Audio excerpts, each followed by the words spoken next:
Assalamualaikum, perkenalkan nama saya Musrifa. Di sini saya akan menjelaskan tentang pemeriksaan aset tetap. Di sini saya akan menjelaskan tentang pengertian aset tetap. Aset tetap adalah aktiva berwujud yang diperoleh dalam bentuk siap pakai atau dengan dibangun terlebih dahulu, yang digunakan dalam operasi perusahaan, tidak dimaksud untuk dijual dalam langkah kegiatan normal perusahaan dan mempunyai masa manfaat yang lebih dari 1 tahun. Yang selanjutnya yaitu sifat dari aktiva tetap, yaitu fixed asset, disebut juga properti, plant, dan equity. Sifat aset tetap.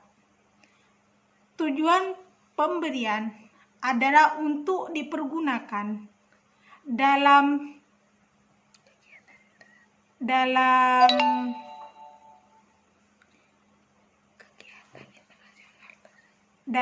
kegiatan operasional perusahaan atau tidak untuk diperjualbelikan. Masa manfaat lebih dari 1 tahun dan jumlahnya cukup material. Selanjutnya yaitu tentang contoh aset tetap. Fixed asset dibedakan menjadi 2. Yang pertama, fixed tangible asset atau AT, yang terbentuk, biasa dilihat, bisa diraba. Contohnya yaitu seperti tanah. Yang kedua seperti gedung, termasuk pagar, lab parkir, taman, mesin, peralatan, dan selainnya. Yang kedua natural, yaitu sumber alami, seperti pertambangan minyak, terus seperti batu bara, emas, dan selainnya. Yang kedua yaitu fixed intangible asset atau AT, yang tidak termasuk sehingga tak bisa dilihat atau tak bisa diraba.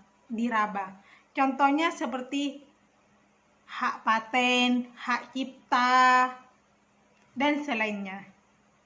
Terima kasih. Selanjutnya akan dijelaskan oleh teman saya. Assalamualaikum warahmatullahi wabarakatuh. Saya Zulfikri Maulana Hadi. Saya akan menjelaskan prosedur pemeriksaan aset tetap. Yang pertama, pelajari dan evaluasi internal kontrol aset tetap. Kedua, memeriksa kepada klien tab schedule serta supporting schedule aset tetap yang berisikan saldo awal.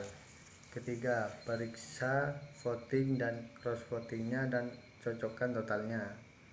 Keempat, force penambahan serta pengurangan dari aset tetap tersebut. Kelima, periksa fisik dan aset tetap tersebut dengan cara tes basis dan periksa kondisi dan nomor kode dari aset tetap. Keenam, periksa bukti pemilikan aset tetap tersebut. Ketujuh, buat analisis tentang perkiraan repair dan maintenance. Kemudian yang pertama, periksa aset tetap tersebut sudah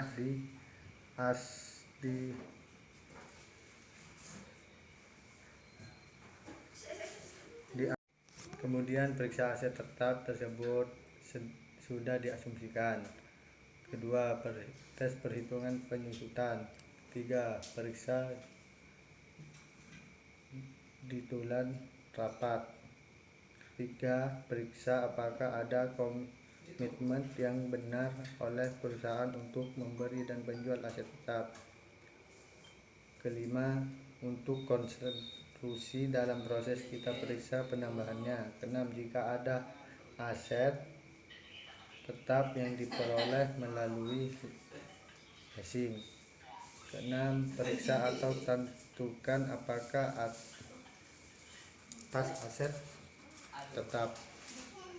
Yang ketujuh, periksa penyajiannya dalam laporan keuangan. Tujuan pemeriksaan aset tetap. Pemeriksaan aset tetap mempunyai beberapa tujuan sebagai berikut. Yang pertama, memeriksa apakah terdapat internal kontrol yang aset yang cukup baik.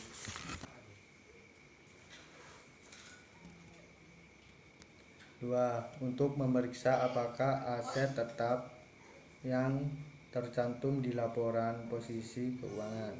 Tiga, untuk memeriksa apakah penambahan aset tetap dalam tujuan belajar.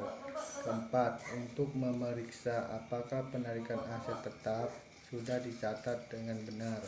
5. Untuk memeriksa apakah pembelian penyusutan dalam tahun. Keenam, untuk memeriksa apakah ada aset tetap yang dijadikan sebagai jaminan. Ketujuh, untuk memeriksa apakah penyajian aset tetap dalam laporan keuangan. Warahmatullahi wabarakatuh.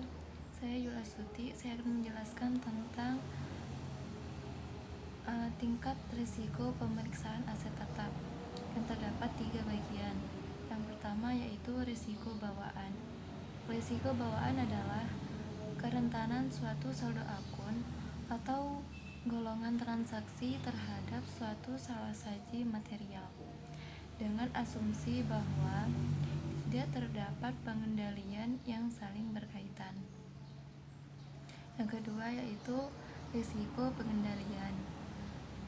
Risiko pengendalian adalah risiko bahwa suatu salah saji material yang dapat terjadi dalam suatu asersi tidak dapat dicegah atau dideteksi secara tepat waktu oleh pengendalian intern entitas. Yang ketiga yaitu risiko deteksi. Risiko deteksi adalah risiko bahwa auditor tidak dapat mendeteksi salah saji material yang terdapat dalam suatu asersi. Risiko deteksi merupakan fungsi efektivitas prosedur dan penerapan oleh auditor. Pada pengujian substantif atas piutang usaha, pengujian detail saldo kategori konfirmasi piutang merupakan prosedur yang penting. Prosedur ini sangat perlu dilakukan karena prosedur auditing yang diterima umum kecuali apabila piutang tidak material, tidak efektif, risiko bawaan maupun risiko pengendaliannya rendah, yang dimana jika risiko pengendalian ditaksir terlalu rendah, risiko deteksi dapat terlalu tinggi ditetapkan dan auditor dapat melaksanakan pengujian substantif yang tidak memadai sehingga auditnya tidak efektif. Bila auditor tidak melakukan konfirmasi, ia harus mencantumkan dalam kertas kerja mengenai alasannya dan bagaimana akuntan mengatasinya atau tindakan alternatif yang dilakukan. Baiklah, kali ini saya akan menjelaskan Internal Control Questionnaires atau ICQ aset tetap atau Fixed Asset. ICQ Fixed Asset ini biasanya digunakan oleh auditor. ICQ Fixed Asset ini juga memiliki beberapa komponen. Yang pertama, penambahan dan pengurangan aset tetap. Yang kedua, aset tetap dalam pembangunan. Yang ketiga, registrasi. Yang keempat, current value. Yang kelima, penyewaan aset tetap atau leasing fixed asset. Dan yang keenam, umum. Selain data tersebut, juga ada data yang harus diminta kepada klien. Yang pertama yaitu top schedule aset tetap, yang kedua supporting schedule aset tetap, dan yang ketiga kertas kerja, analisis, repair, dan maintenance. Sekian presentasi dari kelompok kami, kurang dan lebihnya mohon maaf. Allahul muwaffiq ila aqwamit thoriq. Wassalamualaikum warahmatullahi wabarakatuh. Assalamualaikum, perkenalkan nama saya Mas Rifa. Di sini saya akan memberikan pertanyaan dari kelompok 7. Pertanyaan yang pertama yaitu, jelaskan contoh internal kontrol squidginal atau IIC aset tetap atau fixed asset. Yang kedua, kertas kerja pemeriksaan aset tetap itu ada 3. Coba sebutkan dan jelaskan. Terima kasih, selamat mengerjakan. Wassalamualaikum warahmatullahi wabarakatuh.